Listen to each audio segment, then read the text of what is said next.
Então, assim, aqui, esses ventiladores HVLS, eles produzem, né, como outros tantos, produzem um fluxo isométrico do ar de grande volume e baixa velocidade.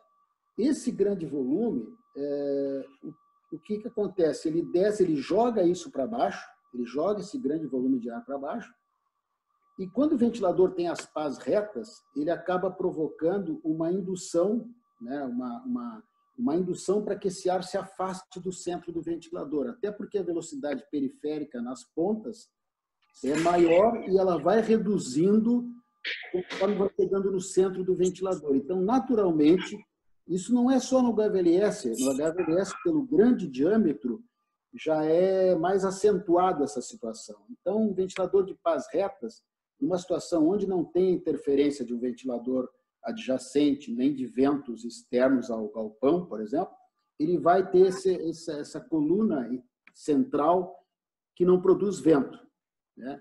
Mas ele vai jogando, ele joga o vento para baixo, né? E no chão ele começa a se espalhar em todos os sentidos, né?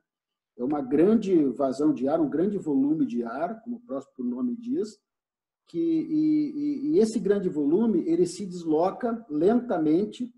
Ele exerce uma perda de carga pequena, muito pequena no ar estacionário, então essa coluna de ar atinge distâncias muito maiores do que um LVHS. Essa coluna de ar também, pela grande massa de ar e baixa velocidade, ela acaba induzindo, por energia cinética, o ar estacionário, certo?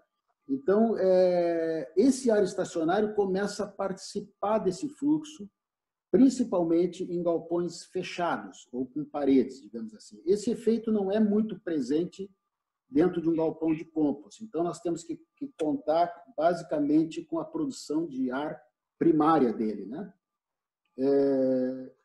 Aqui, então, o que ocorre? Nós da Elefante, lá em 2008, né, eu fiz uma série de testes aqui, apoiado pelo pessoal da arquitetura da Universidade Federal aqui, onde eles têm lá um laboratório de climatização, de ventilação, e fizemos uma série de medições no ventilador e chegamos à conclusão que se nós fizéssemos um ângulo menor, que vocês imaginam um ventilador de 7 metros com um vão no meio de praticamente 2 metros sem ar, um pouco menos até, né? Uns 2 metros, que seria um pouco mais até deu. Então, nós conseguimos esse efeito. Nós baixamos um pouco as pás do ventilador, isso aqui é um ângulo definido para chegar no ponto ótimo. Evidente que tem que ter uma altura do piso mínima. Então, se produz, né, um ventilador desses da Elefante, mesmo em diâmetro grande, ele tem produção de vento no centro. Isso é muito importante no caso que nós estamos tratando aí de cama de compost, né? Aqui embaixo eu coloquei a fórmula, a equação, na verdade, onde podemos calcular essa vazão secundária, né? A vazão primária do ventilador, que todo fabricante tem ali determinado. Ó, meu ventilador produz 400 metros cúbicos por hora, 400 mil metros cúbicos por hora. Ok, então ele pode considerar, dependendo da situação, através dessa equação, ele consegue calcular o ar secundário que está participando, como eu falei, através de uma energia cinética em função digamos, da influência desse fluxo aí. Tá?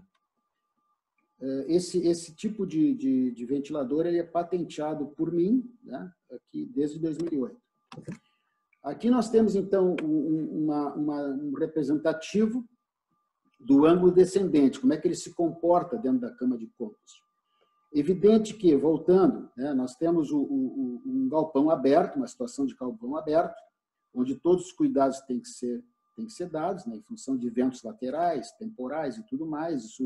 Isso é inerente ao processo. Tá? Mas numa situação onde não tenha vento lateral, não tenha pressões externas influenciando, é mais ou menos esse aqui o visual do fluxo que acontece. Ele joga o ar para baixo, né?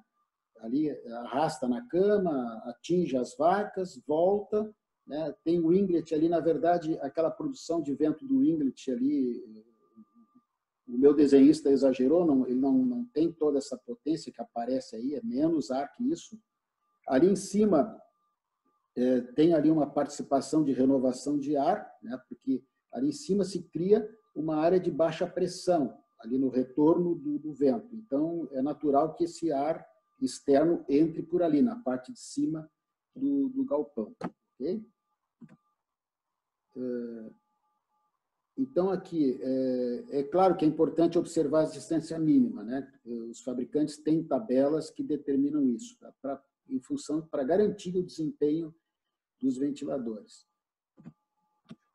Bom, lá em 2015, eu fiz um artigo que eu apresentei no congresso aqui no Rio Grande do Sul, no congresso Mercofrio, que é um congresso voltado a ar-condicionado, ventilação, refrigeração. Então, a análise que eu fiz, na verdade, 4 análises, 4 levantamentos em 4 fazendas no estado de Minas Gerais, São Paulo, Paraná e Santa Catarina. Então, o que ocorre? Eu resolvi fazer o estudo, isso aqui é um estudo real, em cima da fazenda ou do galpão qual a cama estava melhor, estava em melhores condições. Tá? Uma cama bem trabalhada, com manejo bem feito, onde eu tive o privilégio também de analisar a situação anterior, que seria que eles tinham lá ventiladores LVHS, e substituíram por HVLS.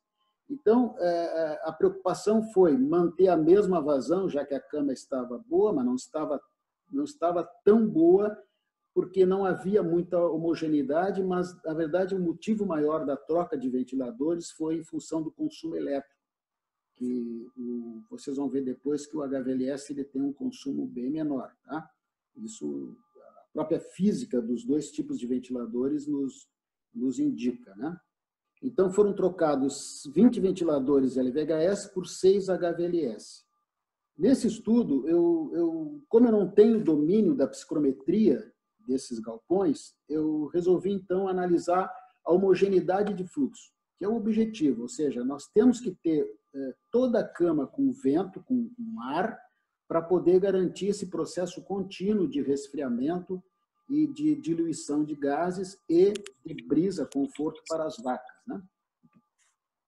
Então, aqui nós temos, numa análise computacional em CFD, nós temos ali a análise que foi feita de um ventilador. Também essa análise foi feita com o pessoal da LAMEF, que é o Laboratório de Mecânicas de Fluidos aqui da Universidade Federal do Rio Grande do Sul, onde nós botamos lá para trabalhar um ventilador somente.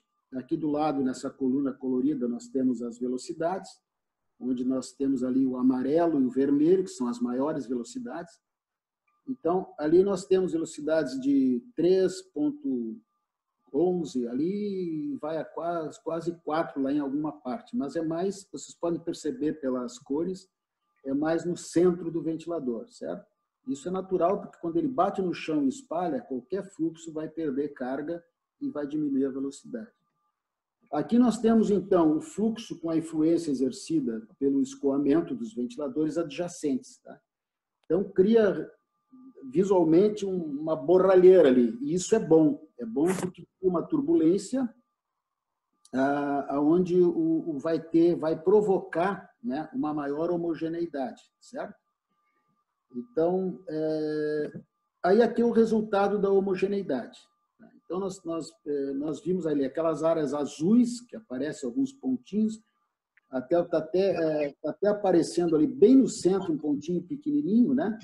Que é justamente uma pequena, digamos, abertura que tem o fluxo ali embaixo, né? Se fosse um ventilador de pá reta, aquele azul ia aparecer maior, aquele diâmetro, tá? Então, dá para ver as partes azuis, onde o vento tem uma velocidade muito pequena.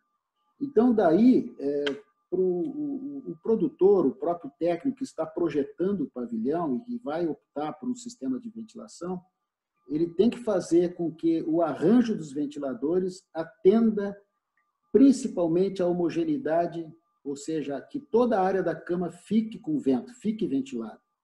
Porque mesmo ele não tendo, digamos, uma vazão muito grande de ar ou uma velocidade muito grande, melhor dizendo, ele vai garantir que toda a cama sempre vai ter vento. Porque se tem vento lateral, né? Dependendo da velocidade, pode até baixar a rotação dos ventiladores ou desligar, né? Então, mas vai garantir que, pelo menos, uma boa parte da cama tenha vento, né? Então, isso é muito importante, por isso que é muito importante esse projeto. Já aconteceu algumas vezes de produtores que, mas em vez de 6 ventiladores, eu quero colocar 5 para ver como é que fica, né? Então, depois, aí a cama dele não funciona bem, não ventila bem, não desumidifica bem, né, por uma economia que acaba saindo caro. Então, é sempre importante seguir as orientações dos fabricantes dos ventiladores que tenham conhecimento de causa para essa aplicação especificamente. Tá? Aqui nós temos, então, a análise do LVHS. Vocês vejam que ele demonstra uma velocidade maior, realmente, né? Mas também os arranjos que têm se usado nos galpões de compost, ele demonstrou uma área menor de homogeneidade, ou seja, 82% somente da área está com ventilação, né? Então, ali, para poder ter aquela área azul que está praticamente sem vento, então, mesmo tendo ventilador na ponta do galpão, como ele é inclinado, esses ventiladores teriam que estar lá fora. Né? Mas existe alternativa para resolver isso, é só o fabricante cranear um pouquinho consegue resolver. Tá? Vamos adiante. Aqui o comparativo para esse ensaio, esse galpão, que é um caso real, como eu citei antes, né? Então, nós partimos do princípio que,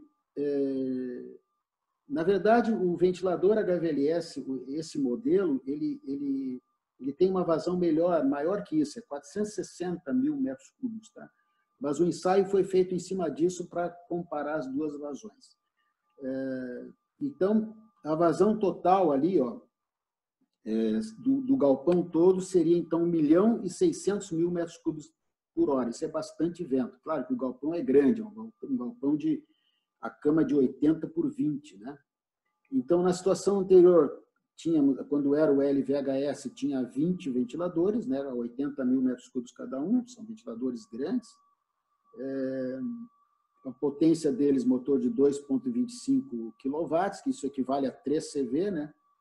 Então, demonstrou ali um consumo de 45 kWh, né? Esses ventiladores LVHS, contra 9 do HVLS, e aqui foi considerado ele com 2 CV, né?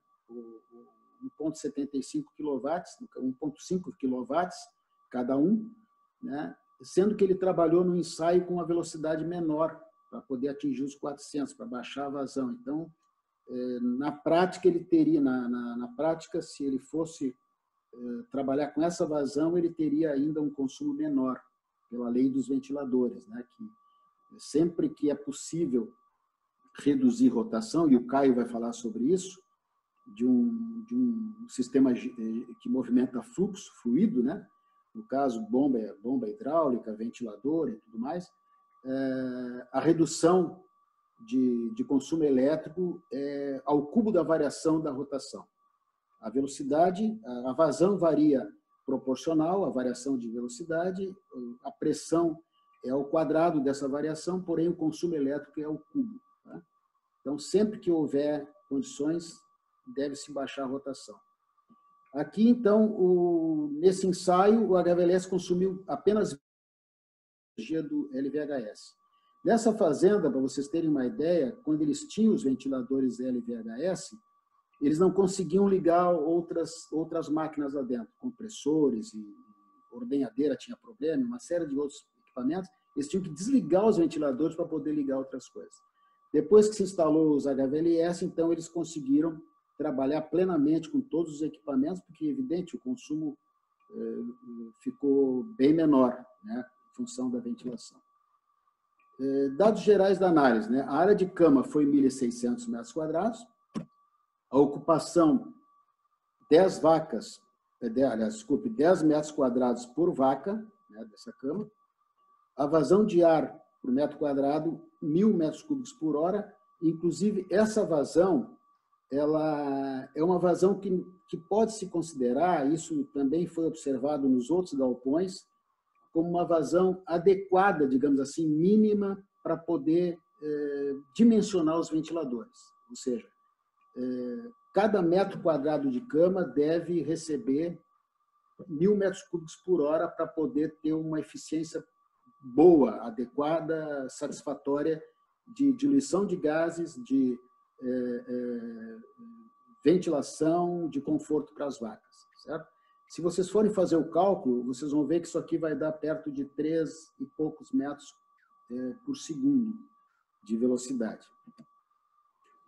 Seleção rápida de ventiladores HVLS para cama. Isso aqui é para o técnico, para o próprio produtor ter uma ideia de quantos ventiladores ele vai ter que instalar, se for instalar HVLS, né?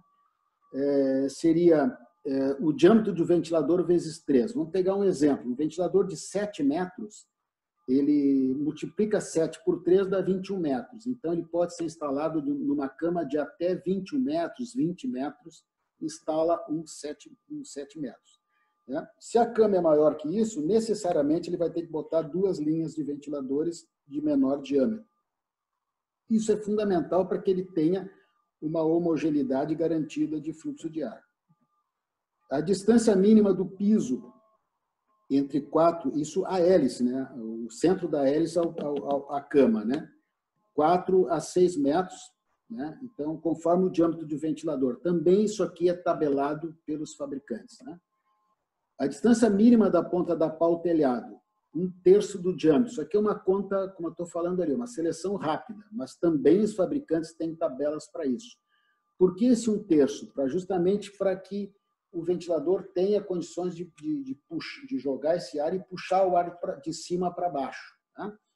Esse 1/3 também nos garante que haja uma menor influência do calor estratificado no telhado do galpão, né? Principalmente se o galpão não tem lanterninho ou cumeira aberta, né?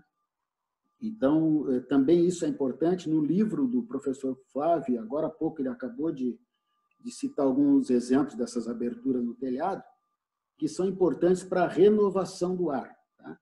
Então, mesmo tendo ventiladores, seja de um tipo ou de outro, é importante que haja esse efeito chaminé no galpão, né? Que é essa abertura no telhado. Isso existe um cálculo para isso, para que esse efeito seja maximizado também. Aqui eu comentei, eu coloco para vocês aí essa relação que eu acabei de falar sobre variação de vazão, variação de pressão e variação de consumo elétrico. Tá? Aqui eu coloco, finalizando já, os cuidados básicos de uma ventilação eficaz para o galpão de compras. Utilizar a quantidade correta de ventiladores, seja que tipo for. Rotina de revolvimento da cama. Né? Isso aqui é muito importante porque, como foi citado e demonstrado ali pelo professor Flávio, os caras aqui do grupo estão falando assim. Aquele revolvimento que é feito no mínimo 2 vezes por dia, ele acaba mexendo com aquela massa composta e vai, então, evaporando, diminuindo com mais facilidade os gases e a umidade da cama, né? E o ventilador atuando ali. Uma coisa importante que eu observei nesses galpões de compost também é que não adianta calcular uma cama com 10, 12, 14 metros quadrados por vaca se o sistema de alimentação ou a própria de bebedouros e tal não está adequadamente posicionado, e principalmente os ventiladores, né? Se não estiverem distribuído adequadamente lá. O que as vacas fazem, que eu observei, vocês que são do ramo sabem bem? Ela procura um local mais confortável na cama, né? Ela procura, se tem lá um ventilador dando mais vazão, ela vai para lá, se tem uma área que dá sol, muito calor, ela foge do sol. Então, não adianta de nada nós termos ventiladores bem dimensionados, galpão bem dimensionado, se nós tivermos vacas amontoadas em cima dessa cama. Então, é importante criar alternativas. Eu vi algumas interessantes, como escovas, né, para as vacas nas laterais, vi também cercas removíveis de tanto em tanto na cama. Algumas alternativas que o produtor é expert, ele conhece o rebanho dele, ele sabe as preferências, né? Então, é só uma dica que eu dou aqui, que é para o pessoal tentar criar essas alternativas, né? Pode ter outras que eu não me vem ao caso aqui, eu só estou comentando o que eu observei por aí. Então, aqui o professor Flávio já comentou, né? Isso eu peguei da apresentação dele, que é uma representação muito interessante, muito verdadeira, né? Que são esses 4 elementos aí que tem que se fazer parte de um projeto, de um bom projeto de compost barn. Então, se tem um produtor que está inseguro com relação a fazer ou não um projeto de compost e se beneficiar desse sistema, ele tem que ter essas 4 pilares aí, né? Muito bem trabalhados. Ele tem que se cercar de profissionais que tenham uma expertise adequada, né? Para poder entregar para ele um projeto com uma maior garantia possível, né? Que é manejo de cama, conforto animal, projeto e ventilação. Okay? Então, aqui, divulgando de novo aí o livro do professor Flávio, onde eu e o Caio aí temos o prazer de participar como coautores também. Então, muitos mais outros detalhes vocês encontram aí no livro. E, como eu citei lá na frente, o meu e-mail também, qualquer necessidade que se tenha de mais esclarecimentos sobre ventilador HVLS, eu estou à disposição. Tá bom, pessoal? Muito obrigado, hein?